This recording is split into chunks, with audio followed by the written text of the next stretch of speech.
Ahmad Lootah, thank you so much for being here with us today. It's a pleasure to see you. Pleasure is all mine, Lorenzo. So perhaps to start this interview, could you give us a little bit of a history on how Hussein Lootah Associates was established, a little bit of the background on how this organization has come about? Okay, so the firm was established in 1997, and the main focus and the main practice was dispute resolution. As you can imagine, classically, the court cases and the disputes were the main requirements and the main service needed by the community at those times. And we tend to grow with the city and the changes which was happening and the trends which came in the 2000s, especially with the introduction of the freehold laws and the real estate revolution, I would say, in the early 2000s. And this made us shift a little bit towards the focus of practicing in the real estate industry. And today we are serving international clients and their requirements when it comes to dispute resolution and local legal services in the federal courts, all of the 7 Emirates. I would say we are a boutique firm, medium-sized firm, but we cater international clients on all levels on those particular practices.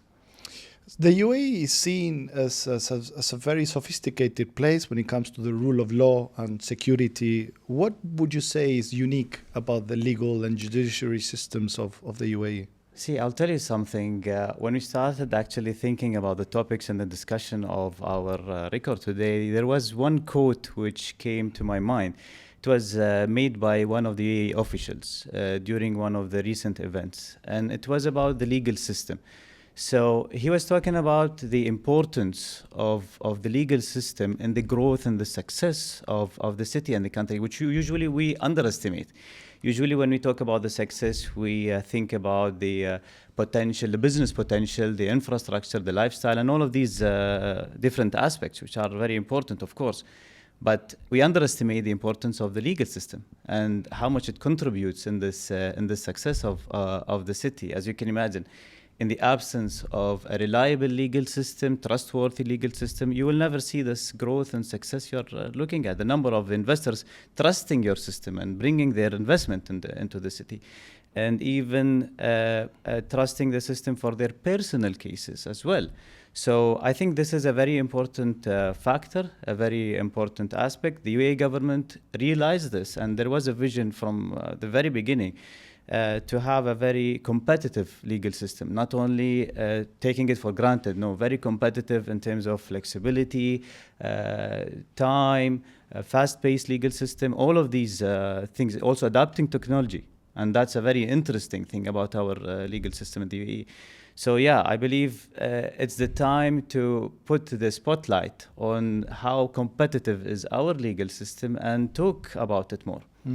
Has the UAE embraced technology when it comes to the judicial system itself? Is it efficient when it comes to launching a dispute case? Absolutely. I'll give you an example about that. I see classically the legal industry is somehow looked at as an old school industry compared to different industries. However, as you can imagine, the UAE is always adopting new initiatives. And there is a very relevant example which happened during COVID time. I remember before COVID, there was many initiatives and talks about having those visual hearings and online applications within the courts in the UAE. But we, to be honest, as lawyers, we didn't really realize that this could happen, in fact, because we were very much used to the classic way of attending in the court chamber and all of that. So we never imagined how it could change. And all of a sudden, because of the COVID, we were forced to adopt, and those changes came to place. But since then, it was absolutely efficient, Lorenzo. So you can imagine, I am able to attend in different Emirates in a single day, hearings. So because of, there is also another point to highlight here, we have a civil law system.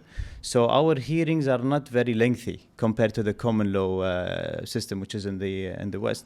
And this is another factor. But introducing this technology and the ability to attend virtually in every court was a major change and a major revolution for us as in our practice. Right. Besides all of the applications you need to upload to the core system, which used to be physically before, and you needed a lot of manpower for that, around the 7 Emirates.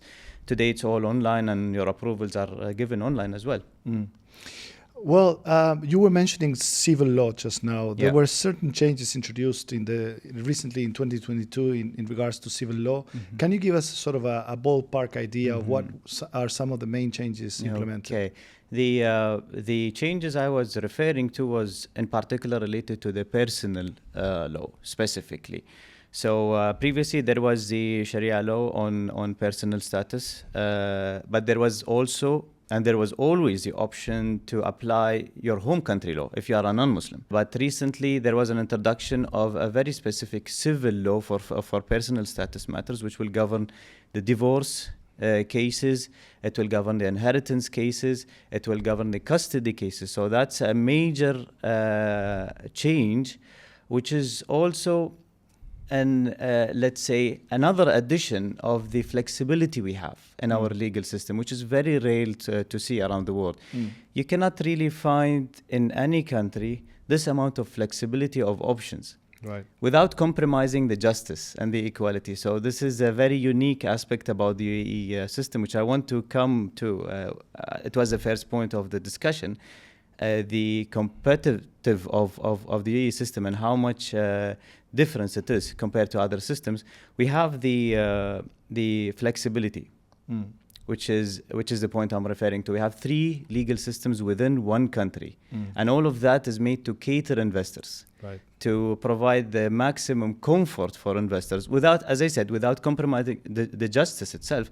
So we have the DIFC system, which is a common law. We have the ADGM. We have the local courts as well. So all of that is, as I said, it's made and it's built to provide the maximum comfort for investors, for individuals who are relocating to the region. Do you feel that back in the day there was a misconception in regards to foreigners entering the country and thinking that they might have to attain to Sharia law or to Yes. certain laws within the country, and this change has benefited sort of? Absolutely, absolutely. See, it wasn't exactly the case at that time. People had a misunderstanding about the system, but now with the new introduction of the civil law for non-Muslims, I think this is a huge enhancement and a huge comfort for people because, non-Muslims will have this option to apply the civil law. And it's quite straightforward, to be honest. I'll be able to get you through the main things in that civil law. It's very, very simple compared to other laws, in my opinion. Yeah. But yes, it provides us this level of comfort to the expats. Excellent. You were mentioning DIFC, ADGM. Some of the sort of financial jurisdictions of the UAE have taken incredible strides into positioning themselves as renowned destinations. What is your view on what DIFC is doing, ADGM is doing in attracting such volume of foreign financial institutions coming from investment funds, fund management companies? I see. How do you see what's happening in that space? I will talk about it from a legal perspective. As I started from the beginning, when we talked about our legal system and how competitive is our legal system, Lorenzo, we didn't only manage to gain the trust of the people and investors coming to the region. However, there is a new trend, and I'm not sure if you are aware about this, of transactions and deals happening around the region, not in Dubai, not in the UAE generally, and they tend to select the UAE system for their disputes. Right. Which is a huge success. Imagine the amount of trust they put into this system versus the places they are actually operating in. So they know that this is an independent system, transparent system, reliable system for their disputes to be governed, and I think this is the success we are looking for here. And I think this is a huge opportunity for the legal industry as well. True. Yeah. True. It's very common now to see in agreements and contracts that all disputes to be handled in the DIFC courts. Possibly. And you're right, talking about probably Middle East or GCC projects and so on. We ourselves, as a company with Creative Zone, we attract a great deal of new investors that are coming to the country, startups, entrepreneurs, business owners. What do you think are the key things from the legal side of things a new investor that is coming to the country should be looking into from the legal side of things? See, at the beginning, when they are approaching you, they are obviously coming to establish a company. They need to know the differences between those options of company structuring available here in the UAE. So the most common example we have is the limited liability company, and I believe this is the most common number of establishment you guys are doing. And the idea of the limited liability company is not really different compared to the other jurisdictions around the world. The partner is liable only for his capital, to the extent of the capital he invested in. And here there is a huge misunderstanding out there in the market, especially when we are jumping to the debt collection story. Compared to a sole establishment, I mean, the sole establishment concept is becoming more rare. It's more related to some certain activities at the moment. But the sole establishment, the partner is called a trader, and he is a businessman. He is responsible for the liabilities of that company. But with a limited liability company, it's an investment, and you can look at it and you can compare it actually to the public listed companies when you buy shares, when you invest in public listed companies. So if you think about it, when you're investing in a public listed company, you will not be liable for the debts of that company and your personal assets. You will lose your investment, you will lose your shares, but then this liability will never extend to your personal assets. And this is something very much relevant to the limited liability companies. And I'm talking about the position of the partners here. Correct. But then there is another unfortunate misunderstanding here. When they establish the company, when they have partners in that particular company, they need to have a very clear article of association. They need to know exactly the rights of each partner, instead of having disputes later on and then trying to figure out what did they agree upon at the very beginning. So I'll give you one example of disputes which I personally do not prefer and I don't like to hear about, which is a partner complaining about his co-partner, expecting that the other partner is supposed to contribute in the business in terms of marketing or sales or any sort of activity, which is totally inaccurate in this situation. So the position of an investor or a partner in a limited liability company is to invest in that particular. He have the right to observe. He have the right to receive the audited account. The contribution and the operation of the company is not required from the partner compared to the manager of the company. And this is something every investor needs to realize. Right. Besides, when they appoint a manager, they need to identify exactly what is his responsibilities, what is his duties, and even the access they are giving him throughout this article of association needs to be very, very clear. Because he will have access to operate the company, the bank accounts, and then this access was beyond what partners agreed to, it will create disputes eventually. There is also a great deal of interest currently on more sophisticated set of structures. The market is becoming a little bit more aware of some of these structures. I'm talking about people understanding the benefits of setting up their holding entities, their SPVs, foundations are becoming quite an attractive value proposition for also wealthy families, family offices. What is a little bit of your experience in this domain of things? Yeah, that's very accurate actually. And in these situations, those investors tend to have their legal requirements all set, I believe. So they are looking for these solutions because they have already consulted their advisors and they are in good shape. I'm talking from a legal perspective. However, the most common disputes and the issues and misunderstanding we are seeing out there in the market is coming from the SME sector. Another point that we wanted to discuss today was the issue of debt collection and how one goes about, securing what one is owed when it comes to the commercial arrangements between entities or entities and individuals. How secure is the system? There's been changes. There's been changes to checks in the past. I mean, I think we used to be more punitive in the past when it comes to somebody bouncing a check. What are some of the latest changes on this? I mean, this is an interesting topic, the checks. I would say the way the system treated checks has changed compared to the past. So an insufficient check is not anymore a criminal case in particular. Here you will need to seek the civil court for this application for the insufficient fund. However, the debt collection topic is, in my opinion, it's much wider than the check itself. So it starts very early or from the beginning of the dealing with the customer. It starts from the research about your customers and the due diligence you will do about this customer you're dealing with. And only then, if you have done your homework properly and you have done your research properly, you will be able to eventually do the collection at the end of the road.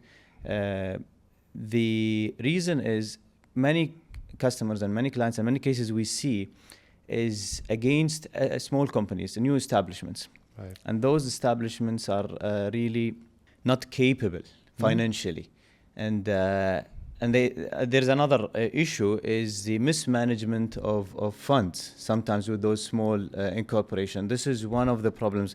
Now, as you can see, we have an advantage of a growth of the SME sector in general, but this comes with its challenges. We have sometimes unexperienced managements coming to establish companies, and they create this sort of issue and challenge. Another example, when it comes to debt collection, some sort of misunderstanding about the service itself or the miscommunication, I will say. In this situation, I believe it's less challenging for us as a legal service provider. When there is a sort of miscommunication, it's not the biggest threat compared to the actual challenge of the collection and the cash flow problems, which is a bigger threat to the debt collection process. Right. There has also been a lot of changes in relations to the compliance in itself in the UAE. Things became stricter. As a corporate service provider, we've had to, since we are monitored and regulated by the Ministry of Economy. How do you see this? Has this been a positive move for the country? Absolutely. Especially if you link this to the debt collection topic, which we are talking about, this, let's say, layer of filtering is always healthy to the market. What do you think? Let's talk a little bit about the country and Dubai in general. You are a part of a very renowned Emirati family in the country. How do you see what has happened here in the last 15, 20 years? You know, it's interesting. Yesterday I was at an event and it was a very interesting scene to be there, looking at people from all around the world. And I think it's a very positive vibe. You know, we've been used to this. And we feel this is normal. This is life. But unfortunately, in different parts of the world, it's not normal. So I think it's a very positive vibe in general. But going back to the legal system, we have a very supportive legal system for this movement. As you said, the mixture of cultures and the background and the religions and nationalities, the legal system is always catering that movement and supporting that movement. As I said, by providing multiple options to people, individuals, investors, this is something really rare to see. I don't know, you've been in many other countries, you've seen other jurisdictions, but as far as I know, it's not very common from a government to provide multiple options, and all of that with a focus to provide the best possible solutions for these people coming to the region. Yeah. So you would say we have a strong foundation on the legal system that allows us to keep on growing the country going forward? It's not only strong, it's very unique, in fact. It's very unique. Because of this possibility of combining so many laws and providing solutions, and all of that with a focus of catering investors and people relocating to the region without, as I said, without compromising the justice, without compromising the transparency. And I think in other countries and different jurisdictions, the legal system is always taken for granted. It is supposed to be transparent and equal, and justice and this is definitely the main aspect of any legal system. However, the UAE, we look at the legal system in a different perspective. Like they operate other systems as well. They are always having those extra steps, the initiatives. And the legal system specifically, the extra 3 aspects we have, the additional 3 beyond the justice and the equality, is the flexibility and the multiple options and the fast-paced legal system. So sometimes I'm asked by clients how long would the case will take. And I tend to hesitate a little bit to give them the answer of 6 to 8 months for first level of litigation. And that's the basic process. And I'm not talking about the fast track like the performance order or the execution of checks, which is much faster than that. And I'm surprised by the reaction that they feel it's quick. Yeah.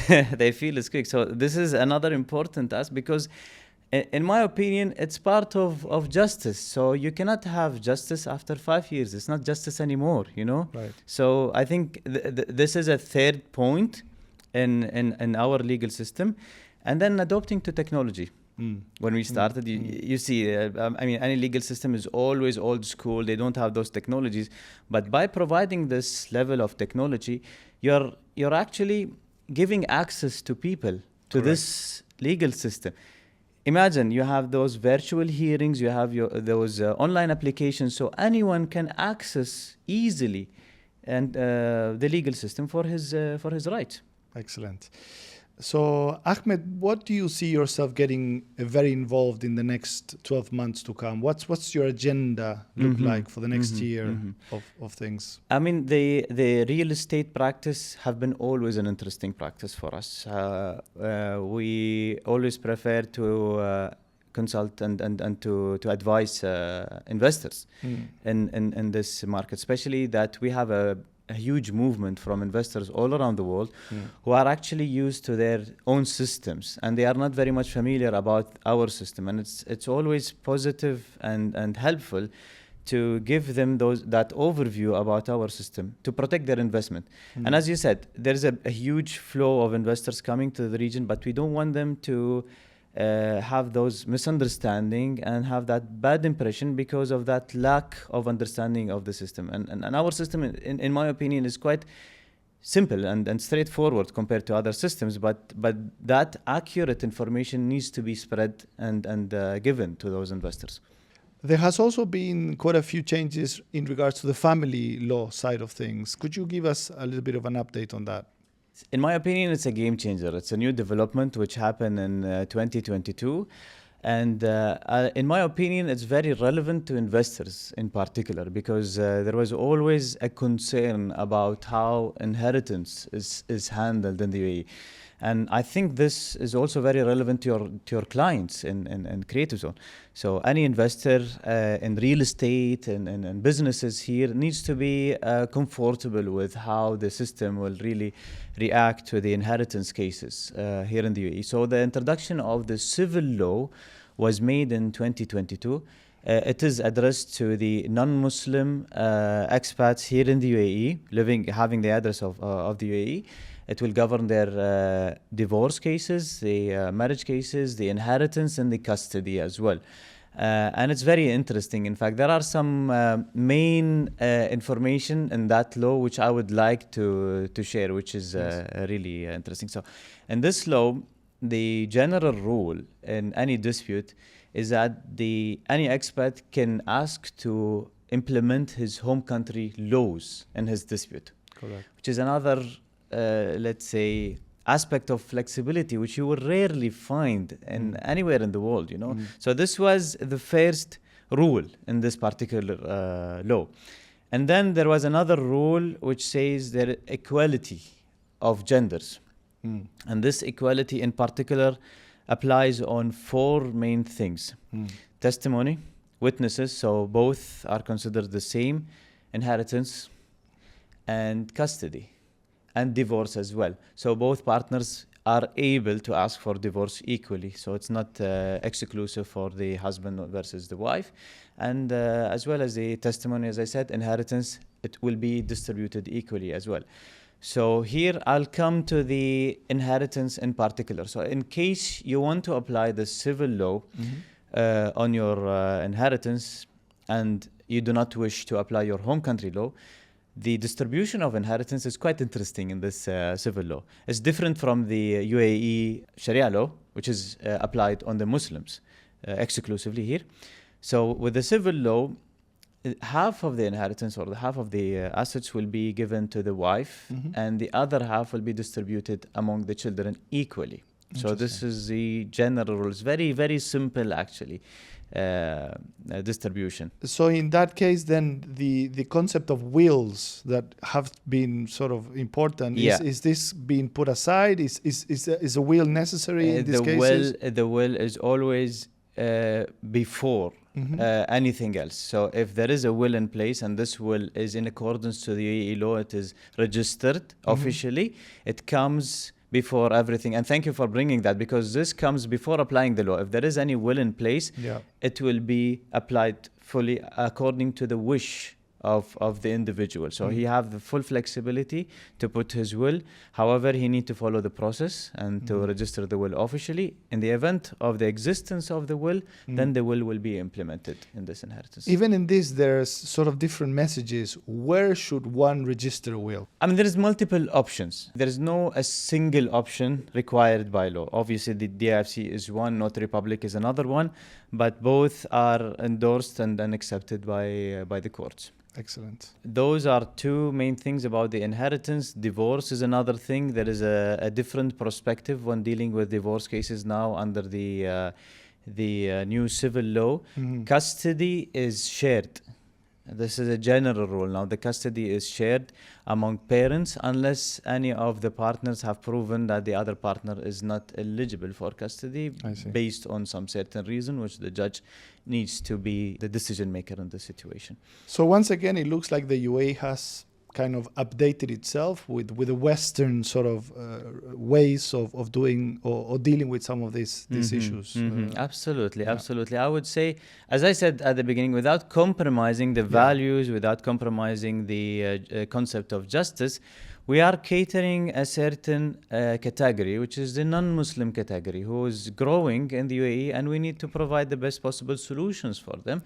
And I think this was very great update by the UAE government of introducing this law. Excellent. So the legal system in the UAE is quite particular in certain ways. Can you give us a little bit of an idea on how is this different than the Western world?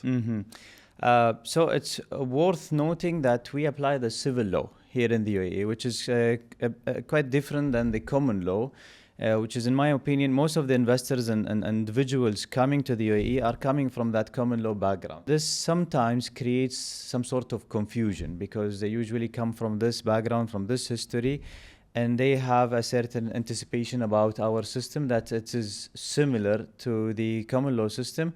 However, the civil law is a bit different. In fact, it's somehow similar to the French system. So we rely on laws, we rely on codes more than historical judgments like the British system or the American system. So when we present any case, we refer to a particular law. We don't refer to the previous cases. And this makes it also different while presenting a case to the court tribunal. So our presentation is always relying on written documentation more than those verbal hearings, as you can see in movies. And this is one of the reasons our hearings are quite efficient. It doesn't consume a lot of time. We tend to have multiple hearings in a single day, and we are able to attend a couple of hearings in a single day, in fact, because it all depends on your submissions and the written submissions. And our system depends on documentation as well. So there is a lot of importance when it comes to evidence. So in any dispute, the documented evidence plays a big part of proving your case. So whenever you have a case, you have a certain story or dispute, you need to make sure that you have that written evidence for that, because this is how the court will consider your case. And the lack of evidence, you might not really have anything to prove. And I'll tell you generally about the federal system here in the UAE. So we have the laws which are on a federal level and on an emirate level, like the commercial law, the civil law, the personal status law as well, criminal law as well. Those are federal laws. They apply on all 7 emirates. And each emirates, they do have their own regulations, such as, for example, traffic fines, rental laws, and those are regulations which are under the federal law, which are produced by each specific emirates independently. In the system, we have 3 levels of courts. So how it works, we have the first instant court, If you have any objection on that judgment, you are able to appeal that decision through the appeal court. And then we have the High Court. The High Court will not look at the subject of the dispute. It will look at applying the law on that case. And this is a big confusion out there of people when they approach the High Court.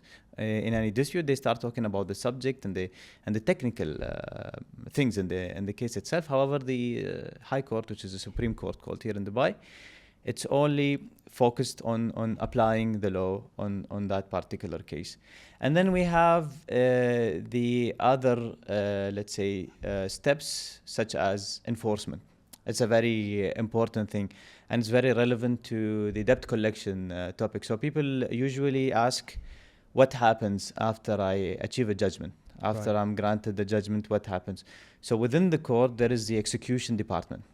And this execution department will basically research about the assets of the counterparty. In the event that he is not amicably coming to the court and paying that judgment, they will do this official research via the government channels, through to the land department, to the central bank, to all of those authorities who are in charge of the assets in general.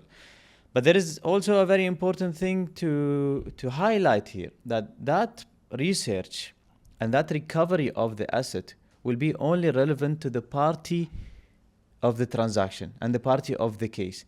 And I think, in my opinion, this is one of the biggest confusions and misunderstandings which creates debt collection. People tend to enter into transactions with companies, and they are actually focused on the investors behind the company, Right. and the individuals behind this particular company.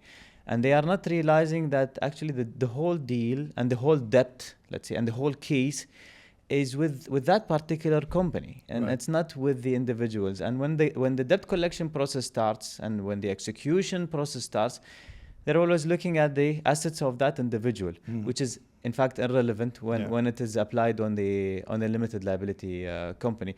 So those are the main levels of court here in the UAE. And I think this is a general idea about how the civil law works over here. Excellent. So talking about technology and implementing technology, as I said, in the legal industry as somehow an old school industry, we have seen a lot of changes in that perspective. I would like to know from your end how much those technologies have changed your practice as a corporate service provider. And this is something interesting to know. Definitely. Thank you so much for that, Ahmed. And definitely, we have had to embrace technology throughout the entire process. In fact, I think the whole initiative has come down from the government itself in having to, us as a corporate service providers, implement the technology that is being put forward by a lot of the jurisdictions themselves on the way that we process an application, on how you process a new license for a new company setup. All of the free zones, for example, including the mainland, when you set up a business now, everything is done through portals. Yeah. So the government has implemented a set of initiatives to digitalize the entire process and has pushed us as corporate service providers to do the same. So we have to digitalize our whole journey for the customers as well. And we're going one step further. We're trying to find API solutions or solutions that can interconnect a lot of our own ecosystems into the ecosystems of the government. So that we make our process even faster. Because as you can imagine, although you have technology, the initial step was that we were all implementing technology, but somehow we were still having to add a lot of humans into the system. Yes. And the purpose of technology is to speed up the process, to be less human dependent. But I'm happy to say that we have crossed that barrier now, and that we have a very efficient system. And technology has been the basis of this. We have developed our own ERP system. We have developed even an ERP solution that we have put forward for free zones for them to use as their operating internal system for doing the whole process of setting up a company, releasing, up to the process of releasing a license. Some of the jurisdictions are able to release a business trade license within 45 minutes. This is unheard of and unique, not only in the UAE, but around the world. Obviously, without compromising the compliance and all of these aspects. Yeah? Absolutely. And this was going to be the next thing that I was going to say. Yeah. Even the compliance bit is fully regarded as well, but even themselves, they have had to attain to the KPIs and the SLAs that are being put forward. I see. That we need to do a world check, we need to do a full KYC, we need to do everything within that time frame. That's and you know, I think this topic have been always trending out there, and it was one of the main interesting facts that attracts investors to the region, the smoothness and of the setup process. Yeah. Even for me at the beginning was a little bit hard to swallow. You know, the setting up of a company is something that you dream of for time, for months, for years. And the fact that you can do it as fast as 45 minutes to get a license, I was like, for the love of God, you know, it's such a major milestone. It's as if I'm going to tell my wife, let's get pregnant and tomorrow we have a baby, you know. So it's good that we have that, but traditionally the setting up of a business is an important milestone. We have to make sure that we do all the right due diligence and we take all the right steps. Absolutely. Yeah, I can imagine it will not be a priority for every business, that time frame of the setting up. But yes, some businesses will really require that, which why not to have, you know? Exactly. Why not to have that? That's interesting. So there is another interesting topic as well, which is the trend of people actually settling here in the UAE. And compared to the previous behavior of investors coming to the region generally for purely for the investment sake, and then leaving afterwards. So I believe, in my opinion, after COVID, we see that behavior have changed dramatically, and I see a lot of movement focused on the lifestyle and settling and setting up their whole structure here in the region. But I think you would definitely know better than me. Up to what extent is this happening? Yeah, we have a very interesting figure that measures very well what you're just saying. We call it our conversion ratio. Okay. We measure the renewal rate on how people that have set up a company last year or the years before, and what is the conversion ratio of people renewing their businesses. And it's absolutely correct what you're saying. Our conversion ratio has been increasing over the years, which means that people tend to keep their businesses for a longer period. So to give an idea, our conversion ratio is about 80%. Which is very high.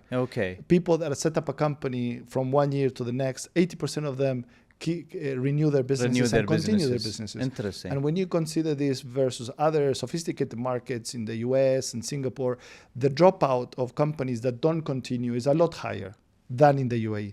Now, this is because of what you're explaining. People tend to, obviously, for them to keep their residencies active and live in the country, they need to keep their businesses active. So that's one way of explaining why the conversion ratios are higher than other countries that might not require or have linked their companies to their residencies. But despite that, we also see that these businesses are being successful. You are absolutely right by saying Dubai and the UAE used to be seen as a bit of a transient place, a place where people will come and pass by and do a little bit of business and go back to their home countries. But I think with what has been happening around the world, some measures that have been taken in Europe and other countries had made it more attractive for the UAE to be considered as a place where people can come, raise a family. It has a bit of everything, which after COVID, everyone is looking for, which is a place that you can do your business, enjoy a unique lifestyle. And the numbers are staggering. The UAE in 2024 has received over 9,000 millionaires over this period. It's the number one destination of attraction of millionaires from around the world. And the ratio that I like looking into is, apart from attracting high net worth individuals and all that, is the middle income families. The families that come with their kids and they start a new life and they start a new company. This is a number that we like looking into. And finally, I'm going to refer to, there was a study done by Google, and I was measuring who is Googling the word how to move to where. Okay. And Dubai is ranked in about 65% of the countries in the world. Wow. People are Googling the word how to move to Dubai. Interesting. And other jurisdictions, how to move to Singapore, how to move to the US. Yeah. And there's a whole map painted mostly green that shows most of the world are currently Googling the world how to move to Dubai. So that shows you that we're in the right place at the right time. And there's a real interest of people wanting to come to this So place. even in the middle class, as you said, because when you talk about the middle class, so it doesn't really reflect the intention of investment, probably the lifestyle and relocating to the country itself. And from our practice, it actually affects the real estate industry generally. So we really like this trend because it gives more sustainability to the real estate market specifically. I mean, touching upon the 2040 master plan that the Dubai has rolled out, the goals that the city is setting itself, it's so ambitious and so incredible. The master plan that they have, I like looking at some of these projects. There's this project that talks about 175 kilometers of a closed walkway for bicycles, and I think this is how the UAE and the visionary leadership of the country works. I think they will go up to them and say, Your Highness or Your Excellency, people are saying that Dubai is not a place to walk around. No problem. There you go. You have 175. People complain that Dubai is not a place with culture. There you go. We bring you the Louvre. Or so I think this is what they do really well in this country. They listen and they apply. Decision making, as you said. So I think this topic is also related to the legal system as well. So as it's very interesting that our legal system is flexible and it reacts to the developments happening around the world. So whenever you see a new development, you will see quickly a new regulation for this development. Correct. And as you said, it's because of the quick, enhanced decision making, efficient decision making. Another question which we love to understand from our perspective as lawyers, how often do you see investors who are interested to establish their businesses here, they do figure out their legal structure of their companies, they have solutions, they have something in mind, or they are very much focused toward the business aspect? I think people that come to the UAE have a good understanding of the legal structures needed for when setting up a company. But I think they are very impressed by the sophistication of professionals like us and the legal system and entities like yours, that is the supporting ecosystem around it. When people come, everything gets given to them on a silver tray in terms of memorandums of association and shareholder agreements and people are basically asked, sign here, and we tend to try to understand what it is that the clients need, what is the structure, and considering having that in mind is that we put forward what we feel is the most appropriate. But I think people are open to receiving this advice, but I think we as a country have come up with a product offering that is very sophisticated, tailor-made for what people need, and very efficient for execution. I see. Another question which we also like to understand, as you are exposed toward more individuals and investors coming to the region, what is the main area of law that people who come from different jurisdictions are concerned about here in the region? What do they really want to know to be comfortable to this move? Is it something related to the real estate or the commercial aspect or the personal law? I think the UAE is regarded as a very safe place when it comes to rule of law. I think overall people are very confident. Some of the changes that the UAE has done in applying, common law and more Western ways of doing things have even given more assertiveness to people feeling that they are in the right space. Back in the day when I remember it was more common doing these 51-49 structures and using local sponsorships, that now this has completely changed. But even back then, people always felt that they were part of a system that it was being protected. Yeah. And I think it's evidence in the history that there were very few cases of people feeling that they were being taken advantage of by the system. So overall, I think people feel very, very protected. Obviously, they make use of it in the cases that they need to. If it's real estate investments that they are doing, they feel that the system is well organized. I know that the UAE from 2008 learned a lot on some of what has happened, and I think we were not ready and we were not aware of that. Of putting certain regulations to developers that back in the day, for example, investors were not protected and the developer didn't need to continue the building of a project, and that was not protecting the investor. So I think we learned a lot as a city, as a country, and we implemented a lot of things to safeguard the interest of investors. You know, it's interesting you brought the real estate example. I think it's fair to know that it's a very new system, especially with the freehold regulations. It's only 20 plus years compared to other systems around the world. So I think based on fairness, we need to give that credit to the developments happening and again, the actions taken by the authorities. Whenever there is a need, there is a requirement for developing and increasing the protections for investors.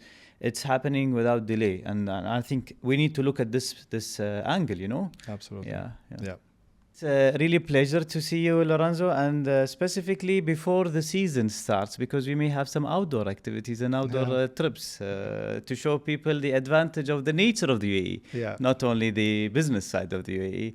And I'm really privileged to have this interview with you, and thank you very much for the interview today. Thank you so much, Ahmed. It's a real pleasure to sit with you Welcome. today. Thank you. Pleasure is all mine.